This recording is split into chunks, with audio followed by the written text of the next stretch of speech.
You are source energy. Part of you came forth. You are exploring and expanding. You got to keep up with the expansion, or at least move in the direction of the expansion. And if you don't feel good, period. Esther said at some point along the scenario, maybe we should never ask for nice things. Maybe we should just never have nice things. Then when they drop it, we'd say, no problem. It's made out of plywood. It doesn't matter. I can make another one tomorrow. And Jerry said, I don't think that's what Abraham's going for here. I don't think that the secret to a happy life is holding back on your desires. You can't. Life is going to insist that you expand. The whole universe, everything that you are about, the core of the energy that is you, the very reason that you came into this body, into this glorious contrasting experience, it all exists for the joyous, inevitable, eternal expansion. You cannot hold it back. But when you hold yourself back with contradictory thoughts to the expansion, you feel the discord, and then sometimes you say, I think I shouldn't want so much because I want things I can't figure out how to have. And that's really what we want to talk about here today, because we want you to let go of the manifestation part of it just for a little while and take emotional journeys. Most people who want more money, or who want a better relationship, or who want a better job, or who want a better car, or who want a better life, most people who want that want it with a flawed premise basis. They want it because they think, what I've got doesn't please me when I observe it, so if I could create something better, then I could observe that and I would be pleased. So give it to me, and then I'll have a pleasing response to what has been given. And we say, it doesn't work that way. You have to find the vibrational attitude in order to stop the resistance, in order to allow the manifestational receiving of what's already in your vortex. You have to find the vibration first. In other words, you have to have an emotional journey. Here is the important thing to understand about this vortex. This vortex is vibrational. And the vortex, as you stand outside of it, is not a place that you can see yet, or hear yet, or smell yet, or taste yet, or touch yet, because it has not evolved vibrationally to the point of that revelation to you. But it has something that you can feel. The key to your vortex is the way you feel. So as you think about your lover and you feel the elation of that, you are offering no resistance. As you think about the absence of your lover and you feel that discord, that means you are discordant to your vortex. Do you hear what we're getting at? In other words, the key to your vortex is the emotion. You can feel your way into your vortex. You feel your way in. You feel your way in. But if you need to see it and smell it and hear it and taste it and touch it before you allow yourself to feel better, you slow yourself way down. And that's where the word expectation comes in. If you can train yourself to positive expectation, to feeling good without needing the manifestation first, now you are the creator that you were born to be. Using the power of your mind and the glorious benefit of your emotional guidance system to figure out that relationship between the two vibrational aspects of you. Because who you are in this vortex is a huge vibrational rhythm. And who you are in your physical body is also a vibrational rhythm. And when doubt meets desire, it doesn't meet very well, and you feel disappointment. When desire meets hope, you're right on the edge of your vortex, and the vortex will take you right in and show you something that will make a believer out of you.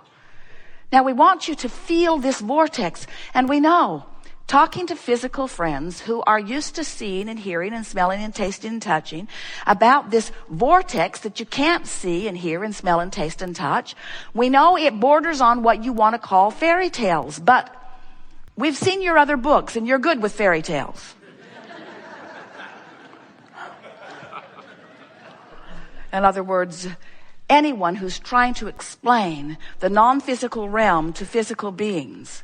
In other words, you want to translate everything back into physical terms, and we want to help you to understand that you are the leading edge of everything that we are. You're out here as the extension of source energy.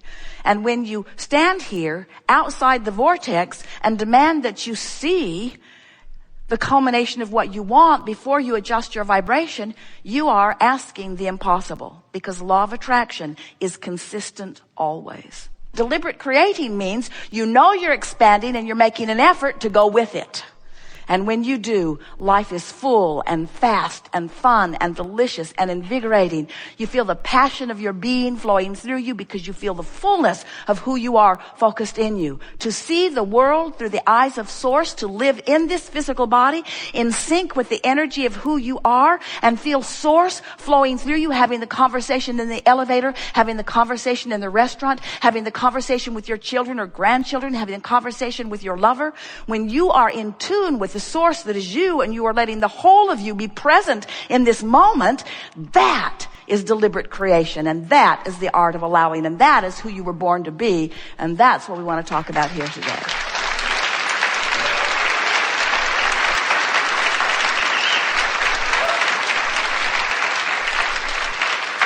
So, what do you want to talk about? Some things. We want you to know that you have the ability, little by little, we'll give you lots of ways to do it, of moving yourself deliberately, and it takes a little bit of effort. Effort, what is effort? Effort is something you do to overcome resistance. If there's no resistance, it requires no effort at all. So in the first, when there's resistance, a little effort to get into this vortex. But as you begin recognizing that you're in there because you feel good, and then milking it once you're in there because it feels so good to stay. As you begin practicing the vibration of who you really are, the vibration of love, the vibration of appreciation, as you take the bounce more often and you look for what you're wanting to see, as you train yourself into the frequency of who you really are, you're going to begin to experience what we are calling real-time manifestation, where in the moment that your life presents a question, your life will present an answer. Now this happens to you often, you just don't know that it is. It's happening to you on every subject that you don't have resistance. In other words, you're driving down the freeway, you felt this yourself, and you actually know what that guy over there is going to do. His erratic behavior is on your radar before he even does it. Don't you? It happens to all of you all the time. You sensed it, you knew it, and you made a decision and you acted accordingly, and you avoided a potential problem because the problem and the solution occurred to you simultaneously, because you were living real time, because you were not in resistance on that subject in that moment. The cells of your body are doing it all day, every day. You have in your body right now the potential, the probability, the wherewithal to experience in great detail every horrible disease known to man and many not yet known by man. But you don't experience them because the cells of your body know what they're doing. And for the most part, even though you're negative, you're worrying and fussing about this and that and the other, you have set up a reasonable amount of resistance. Don't you think it's interesting that even though you have the best medicine ever, the scientists that are really after it, a medical system that is evolved enormously, there is more disease present on your planet today than ever before. Don't you find that interesting, at least? And we want you to understand that you have the potential, you as individuals, and the collective consciousness will follow as enough of you are understanding it. You have the ability to ingest something or be exposed to something. You don't want to live in a cave. There's mold in there anyway, and bats. You can't protect yourself from what's out there. So as you're out there being exposed to it, don't you love knowing that in the moment that you are exposed and the consciousness of your cell recognizes it, which is immediate, that there is an equivalent bounce that is offered, and that in your basking and appreciating and loving, there's no resistance, and so there's no effort required for your cells to move themselves into balance? Don't you love how your planet balances itself? You freak out, there's an earthquake, and we say, good job, planet Earth, keeping itself in balance. You don't have earthquakes. You don't have volcanoes. You don't have a slight shifting of the pole every now and again. You cease to be. But you do have all those things because your planet knows how to keep itself in balance. And so does your physical body. And when you get out of the way, when you are no longer harboring these ridiculous, really, by comparison, prejudices against things, when you are no longer pushing against what you do not want, and you are thinking more of what you do want, training yourself into the vibrational equivalency of who you really are, now you get to live life the way you've intended it.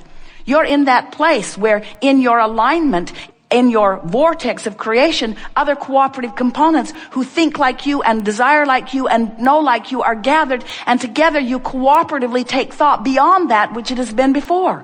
That's what these gatherings are, you see. We come together with all of the detail of the life experience that is you, but we bring something unique to the table. We come as full representation of who you really are in your vortex. And we hold our attention so significantly on who you really are, better stated, who you have already become, that we make it impossible for you to deviate from the vibration of the wholeness that is you if you're paying attention even a little bit. And that's what teaching is. That's what upliftment is. That's what healing is. That's who you all are. You have come to uplift, to teach through the clarity of your example, to train yourself into vibrational alignment with the whole of you, so that you can begin to see this magnificent world, this magnificent time-space reality in which you are focused through the eyes of Source, through the eyes of Source who is you. So, we're eager to talk with you about anything that is important to you. It is our intention to bring you into alignment with your desire on any question that you focus upon. We want to give you our spoken and vibrational appreciation at the outset here, because we can feel already the depth and breadth of your asking, which means already the depth and breadth of the solutions and answers are already lighted up, and we can announce in advance you are having a very good time here today.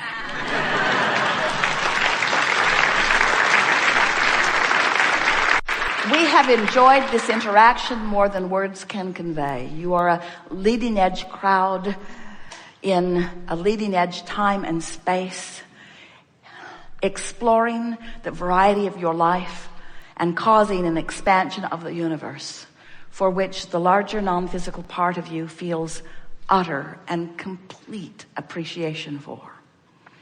When you stand where you stand with your newfound determination to improve your mood, you release anything that even remotely approaches a deadline, and you completely align with everything that is a lifeline. When you decide that how you feel matters first and foremost, and you tend to that first, so that you get in the vortex and then you go to sleep, and you wake up in the vortex and then you greet your family. You get in the vortex and then you place the important phone call. You get into the vortex and then you drive your vehicle. You get into the vortex and then you write your book. You get into the vortex and then you write your song. You get into the vortex and then you greet your neighbor. You get into the vortex and then you get into the vortex and then you get into the vortex and then you enact, you become part of, you then represent, you then call forth the wisdom and the clarity of who you really are, and you apply it to this conversation, and the recipient of your words benefits. From inside the vortex, when you write your song, those who hear it feel resonance even when they don't know it, to the connection of their own soul and source. When you get into the vortex and then you paint your picture, those who see it are privy to the vibration of connection, whether then